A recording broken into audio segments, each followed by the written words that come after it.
I would like to introduce myself, and not because I love to talk about myself, which I really do, but because one way or the other, telling what I do has a lot, it's pretty much related to the strategy we're using in La Nación, in how we tackle the future, or what we do believe the future is. So first of all, my, let's say, operative job is I work as a as a managing director for La Nación Digital. La Nación Digital is a business unit of La Nación, which is a newspaper, as probably everybody here knows. It's a very old newspaper in Argentina. And I'm in charge of the business unit that makes money out of digital content. Basically, of course, we have lanacion.com, which is our main site, national news, and then a sports portal, and then we have magazines. I have a second job too, which is I'm a board member in Dritco. Dritco is a company owned by La Nación Group, focused in online classifieds. And I sit there at the board. We have brands like Zona Jobs, which is in jobs, real estate, Zona Prop, cars, De Motores, and dating. Unlike La Nación, which is pretty much an Argentine company, Dritco is a regional company. We're in 6 countries in what we call Spanish Latam, and expanding to Brazil and Spain this year and next year. And then I'm in the board for a third company called Covediza, which once again is from La Nación, and it's a company pretty much related to everything that has to do with direct response. Started as a direct sales company and evolved into what we call direct response. And we have businesses as a contact center. We have a benefit club, which is called Club La Nación, which pretty much is a kind of a membership that gives you lots of discounts whenever you subscribe to a product, which can be the newspaper or magazines or digital products. And then we have a Daily Deals, which is a copycat of Groupon. Everybody does, so why shouldn't we? And then we have e-commerce. Club Bonvivir is wine by subscription, and Starphone, which is kind of an e-commerce operation. So pretty much this is what I do. And I used to think that I did all this because I was very smart and cool, and my wife told me that I was the only one nerd enough to take the job. So because I'm working here a lot in the product and technology part. The phrase in there is an anecdote. I remember when I was a young boy and democracy was going back to Argentina, there was this political TV show, and there was this very young and eager politician, and he was asked something, and he started answering, "I believe." And this old-timer, very grumpy politician said, "Don't tell me what you believe, tell me what you know." And I think that this is a very good piece of advice whenever you come to talk about the future of Latin America media or internet or whatsoever. It's what probably in management they call facts, not assumptions, because sometimes we get lost in assumptions. So I would pretty much focus on the facts and not on the assumptions. And fact number one, maybe it's kind of very straightforward to everybody, but internet is a disruptive technology for media business, and you will be amazed how many people don't realize this. Fact number two, disruptive technology changes the value proposition in any industry. And I think that the concept of value proposition is seldom brought into the discussion, and value proposition, in my opinion, and the way we do businesses, is kind of central, because at the end of the day is what people take out of what you do, and your success is pretty much related to providing a good value proposition. Some companies, whenever technology disrupts their old value proposition, are able to come up with a new value proposition, and they are successful. And I think that Encyclopedia Britannica, as you see in there, has been successful. Actually, they stopped publishing their paper edition, I think it was a couple of months ago, and they started in, I think, 1981 or 1980 was the first time they tackled the digital edition with a CD-ROM. So this is one company that was able to provide new value. This is another company which probably didn't, and I can talk about this company because I worked 6 years in there. Definitely, yes, I was playing violin on the board of the Titanic. Unlike DiCaprio, I was kind of a little less cavalier, and I sneaked into a boat and I survived, and I am right now kind of the sequel of another industry facing digital transformation. But the thing is, you wouldn't imagine the immense, let's say, you wouldn't imagine the kind of denial you found up in Kodak that, as everybody knows, is having a rough time. I worked there for 6 years as a marketing director for what they call Other Latam, which is everything except Brazil and Mexico, which is kind of the polite way of saying we only care about Brazil and Mexico. But anyway, the thing is, I remember a phrase which was, I mean, you went from a value proposition, and let me see if this is, no. Oops, sorry.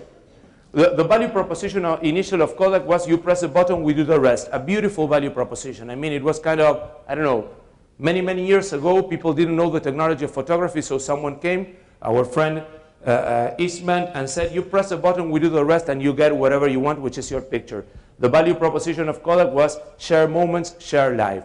Then digital came over, and someone said, a picture is not a picture until it is printed. And you say, why? I mean, there were millions of people sharing their pictures as a wallpaper in the phones in the early ages, remember? And now millions of people sharing in Instagram, Pinterest, Facebook, you name it.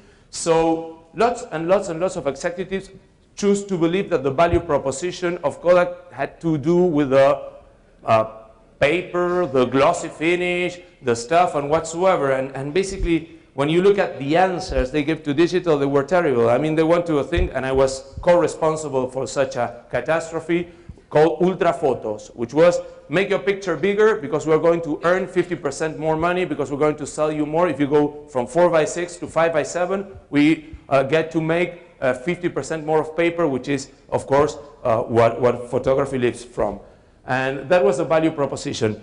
For example, then they came up with another idea which was quite disturbing, which was, okay, yes, rich people, I mean, advanced first world markets are going digital. Now, third world markets, emerging markets, whatever you want to call them, are going to go into photography, people that were not penetrated by photography before. So they came up with this crazy idea that poor people were going to go into photography because rich people were moving from film to digital. You know what poor people did in places like poor people in Brazil, in Argentina, Latin America, India? What they did is families got together, they bought one digital camera because basically they knew that they used that camera only once or twice in special occasions. So they bought a digital camera in between 5 to 10 families and they share it.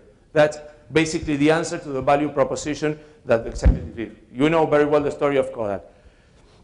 So going back to value propositions, I would like to share with you this very harsh and very kind of, let's say, disturbing quote from a guy called Seth Godin. He's kind of a digital guru, and many people read his blog, and he's kind of very cool and hipster and whatever. And even though I don't agree with this phrase, I usually put it on my desk to understand the kind of risk I'm taking working in this business. And this guy says in here that basically newspapers are 2 cents of journalism wrapped up in 98 cents of something which is not valuable. And I don't agree with him. I mean, at the end of the day, I think that newspapers have been able to provide a very strong and good value proposition throughout the years, basically what we call the golden ages. And that value proposition is not always related to, there you go. It's not always related to information. I mean, there are things about information. You got breaking news. Probably they were taken away by the cable or radio long ago. You got news curation. News curations, or let's say, selecting and understanding what you should read, in my opinion, is not something trivial. I mean, in the digital and in the paper business, selecting from thousands and thousands of stories is a very good value that we have to cherish and we have to work on. Then again, you have things related to services, your classifieds, your deals, your coupons, sweepstakes, promotions. Then again, in terms of practicity, I don't know if practicity is a word in English, but anyway, being practical, if you may. But then again, in terms of being practical, a newspaper is portable, it's kind of cheap, you can take it everywhere. There are places, and believe me, unlike the metro in New York, where you can read your iPad or your Kindle Fire or your Kindle or whatsoever, in Latin America, at least in Buenos Aires, where I live, where you don't want to pop up your brand new shiny iPad 3 in the subway or in the public transport. So, I mean, one way or another, these are values that people don't take in account and that newspapers provide. And there's another value which people tend to outsee in a newspaper. It's on demand. I mean, you read it whenever you want. I mean, it's you need to read the news whenever you're going to your work, you pick it up and whatsoever. The thing is, lots of values in here, but suddenly, wow, along came the internet with all these beautiful logos you see in there, and what happened? Wow, changed the value proposition.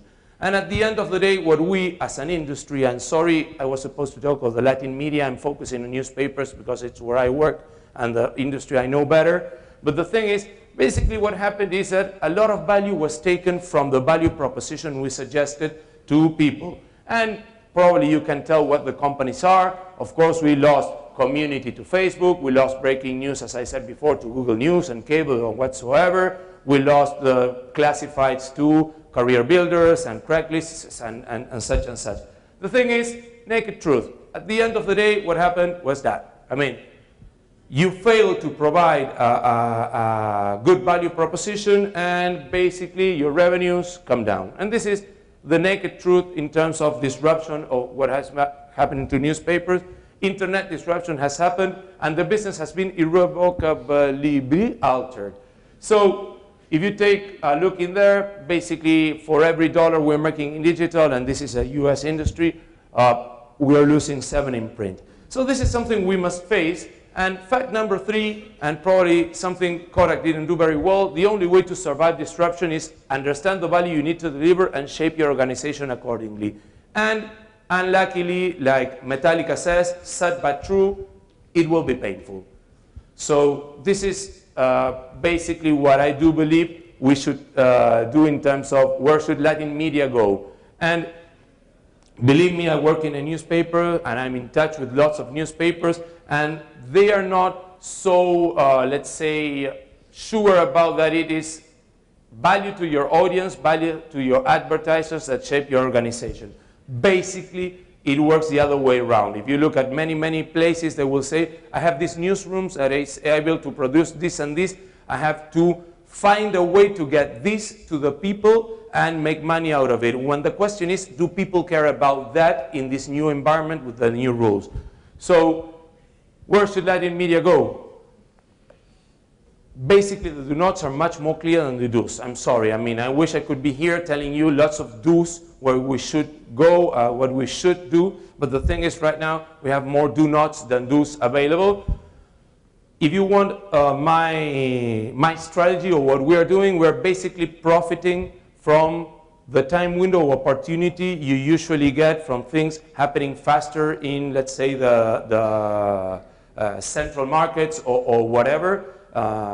Thanks probably to the distance, to the size, who knows, career builder is not as strong in Argentina or in the Latin American region as it is in the US. So basically what we do is we look at the big guys, you know who the big guys are, we try to learn from their mistakes and we try to figure it out how are we going to face the future when career builder or someone else is as strong as that. So my basic, let's say, strategy in here is avoid what I call 6 frequent sins of digital transition for media companies. And if you take a look at history, the bigger the company, the higher the frequency of these sins, or the higher their tendency to go into the sins. So let's go to the sins. Sin number 1, cold feet, or also known as denial. And if you take a look at the history of classifieds and how the papers lost the classifieds business here in the States, probably you will know that. And that is taken from some article, but basically there is a dilemma that giants won't eat their young. Basically, as an industry, I do believe that if you have cold feet in taking very painful decisions, probably you will end up worse. I remember last year ago, I was in Spain. We were talking about the classified business with a very big company in there, media company, and it's one of his top executives told me, we were talking about a partnership whatsoever, he told me, we lost 100 million euros EBITDA, not revenue, and we don't know where, to whom, or how. And that was basically let's say a very impressive confession of denial. My advice, my do to this do not. My do is basically if someone is going to take your revenues, it better be yourself. And that's what we did in La Nación, creating Dritco, which is an online classified company which was built totally separately, independent, and basically fighting for revenues, and Dritko didn't care if the revenues came from La Nación or whatsoever, because at the end of the day, someone else was going to take them. And remember, you're playing by new rules. And when I mean you're playing by new rules, once again, remember value. Nobody cares about your bundles. If you go to the market and you say, you will get 5 paper classifieds if you get this digital package, are you providing value? Is that enticing to anybody? Take that in account. It doesn't. If you take in account that you're doing digital to help the print survive, probably you're going to fail in both. This is my favorite, newsroom and product egocentrism. We are egocentric companies. So basically, we news companies believe that are kind of in the middle between God and human people with some certain magical touch. The thing is, don't fall in love with the newsroom. I've seen excellent column writers turned into lousy video web presenters. So once again, new rules. An excellent column writer is not a video presenter or anchorman. I mean, it takes a lot of talent to go in there. It's a different way of communicating with people. Don't fall in love with your product. Sometimes I usually say that we build websites from the newsroom to people or from the database, and in here I'm as guilty as charged, being a nerd, and you love the features and the geeky thing and the geeky stuff, and at the end of the day, question yourself, is this providing any value to people, or I just want to do it because it's nice? And because I have a beautiful DBA in there working, he knows a lot. And we tend to go over geek and, let's say, fall in love with our CMS and spend hours and hours and hours understanding what functionality we're going to give to the publishing part, let's say to the back office, which is the interface with the newsroom, and not so much time thinking of the front end, which is people looking at our product. So my do's in this do not, they're don'ts, actually. Don't let your status quo determine your value proposition. If you have an excellent newsroom providing an excellent paper, okay, make money of that business. If you can, figure it out, but don't believe that that excellent newsroom is going to be an excellent online newsroom, but because probably it won't, because it takes different talents. Don't fall in love with your CMS, with your product, with your technology. Don't fall for geeky stuff. And at the end of the day, always remember that the product you have, the newsroom you're able to ensemble, is a consequence of the value proposition you're giving and not the cost. So first the value proposition, then you build, and not the other way around. Another one, the paywall marriage. This is kind of very trendy right now, trending topic in Twitter. Everybody goes paywall. The advertising strategy failed, so we're going to go paywall. And there's even a book in there written by this guy, Richard Toffel, that says that basically there is an original sin in the American newspaper industry, and that's why they gave the future away, because they failed to charge content when the web was new. And even though this theory is very beautifully wrapped and stuff, I don't think it's true. And basically, I don't think it's true because at the end of the day, newspapers never got their real money or their EBITDA out of subscriptions, but out of advertising. So basically, this theory is failing to see that part. And even though you have the privilege to become a paywall, which is the other part of this paywall marriage, which is people are willing to pay for something that has value. I mean, they're not willing to pay for the commodity thing you get out of AP or any news agency. We are not The Economist. I mean, I wish I was The Economist. The Economist does great because they have great stories, great storytellers, and a lot of value. So if you're going to put a paywall, you should be aware of what you're selling. But even if you're able to succeed with that paywall, I don't think that, going back to the fact too of the advertising revenues, that will avoid you from rethinking your company. I mean, you're not going to get the money enough.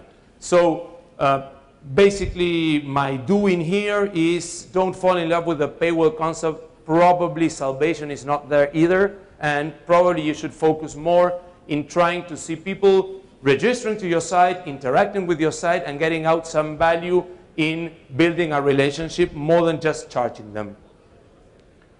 Direct response imitation. I think I'm running out of time, so I will go quickly. I think that we have copied lots of things from Amazon, from eBay, because we were the first digital people to succeed, and we're doing mistakes. Basically, The mistakes we're doing is we are copying models that work very well with Google search, but don't work in our display advertising. Don't fool ourselves.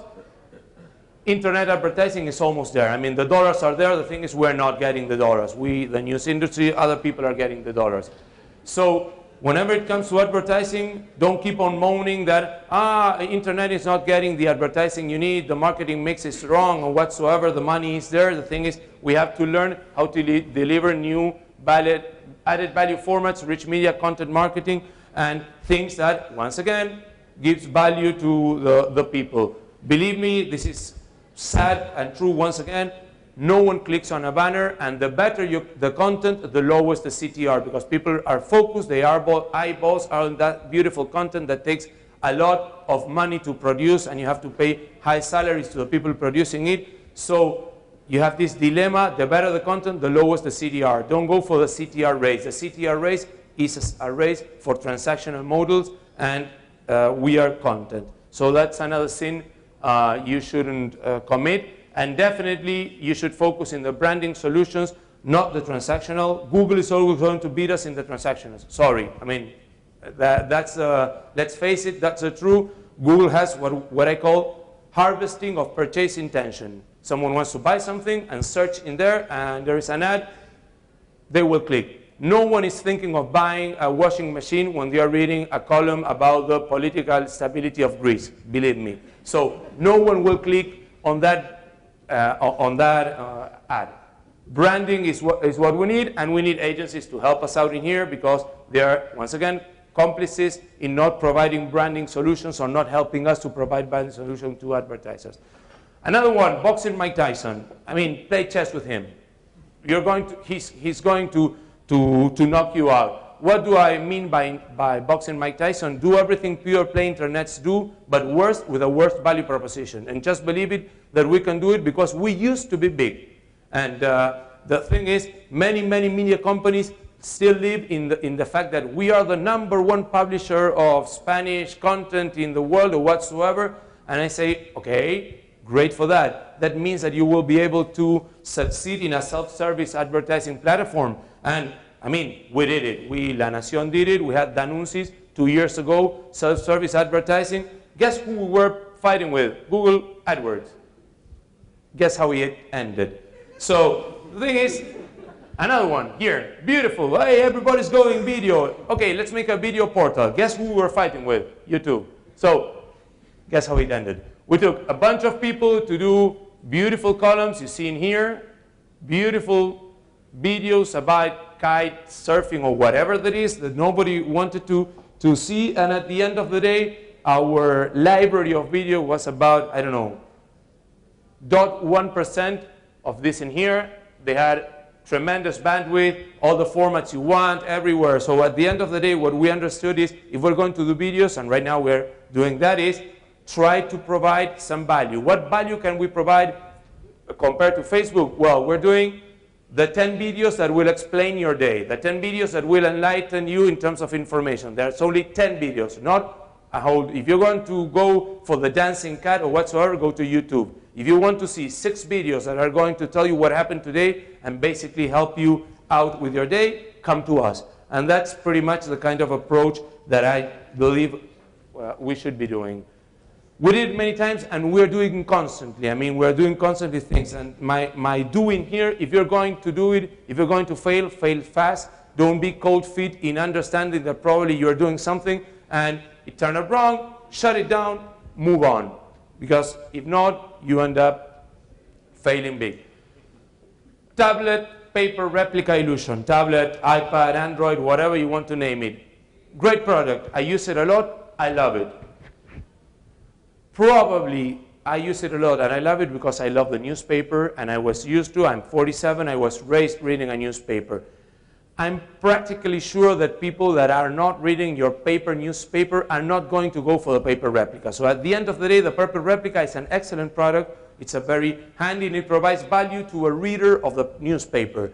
I'm not sure it will get you new readers, and I'm not sure that the readers of the paper replica will be willing to pay the same price they paid for your paper. So beware of that.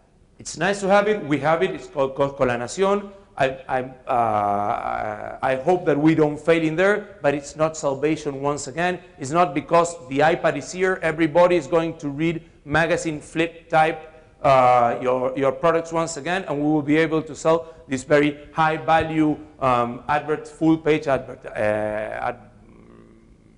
avisos, whatever. Once again, remember, new games, new rules. If you want my opinion, the guys which are setting the benchmark right now in the tablet arena are definitely Site and Flipboard. Young people are going there to consume information. They have a beautiful user experience. Probably Site, they have even this kind of intelligence that picks articles for you or whatsoever. These are the guys setting the benchmark. If you're going to go to the market with something which is a value proposition below that, rethink it.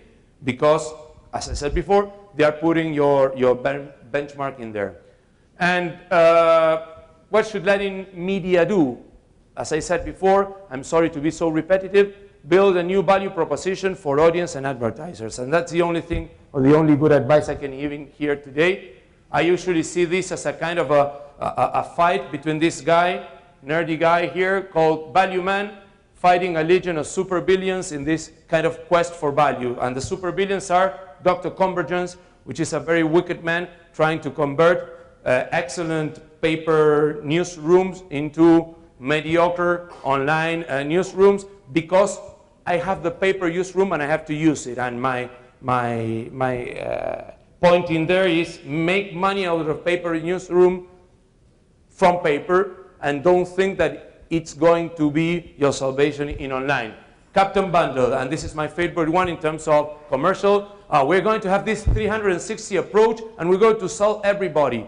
News, magazines, papers, events, banners, and all things bundled together. And what if I don't want all things bundled together? No, you have to want them, because this is the 360 approach, and my value is because I have lots of media. Lady Past Glory, as you see, techie serial copier, you copy everything. I mean, you wouldn't imagine, for example, I don't know if you know a tool called Cover It Live, where you can put lots and lots and lots of feeds of Twitter. So, wow, Twitter is a new thing. So you go in there and you put Cover It Live and say, we're going to cover this match with Cover It Live. And you have 17 people tweeting at the same time, the same thing in a match. Goal, goal from Argentina, goal from Brazil, goal from Brazil, goal from Brazil. And at the end of the day, you are infoxicating people with information. You're not providing value because what? Tweeting is trendy. Same thing with blogs, Storyfied, you name it. In our company, we have this kind of Chinese wall strategy, our company being La Nación, where basically we focus and find the value proposition in each business, and we have what we call this Chinese wall, separating each business, and each business has to have autonomy, independent decisions, specializations, focus, no interest of conflicts as a result of this separation, scarcity. We are poor, we're just starting from scratch, and we need to survive. Scarcity. We are not that big wealthy company. We have this urgent need to survive, and basically 100% responsible of your future in the company that you're working for. You don't expect for the other one to subsidize you in terms of whatever, people, revenues, or whatsoever. So I'm sorry that I'm making, let's say, prensa of my organization. With this approach, we were able to show that the newspaper and the magazines are still alive and kicking. This is our new newspaper circulation. We've grown up something like 47%. You cannot see the 47 because of the colors in about 4 years, and we are selling 360,000 copies to 250 copies. Basically, oh, sorry, there, 44%, basically because we were able to put this Club La Nación thing, I told you. We grew with Club La Nación, this membership card associated to the subscription. So I think that there is something you can do with the paper. Finally, I don't know if many people are aware, La Nación, a couple of weeks ago, actually bought Imprimedia, which is a group of newspapers here in the US. And when Marcos invited me here, he invited me, provided that I talked a little bit about what the Imprimedia future will be and our plans will be. And basically, I didn't want to put the Imprimedia name first, but what we believe we should be doing is all of the learnings I've shared with you today, all of the best practices we do daily in our companies, even if newspaper, magazines, events, we have events in La Nación like this one, digital contents, online classified or direct response, share them, apply them, and try to transport them, export them to Imprimedia. So that's pretty much the way we are seeing. I don't have much more than that to say because it's only been 3 weeks since we took over the company, but basically what we are trying to do is humbly try to export some Argentine success, and I mean humbly because we're known for being very boastful and bocones, big mouths, to the Imprimedia operation. We do believe there are lots and lots and lots of opportunities in there to just kind of replicate things that we did in the past. So that's pretty much my presentation.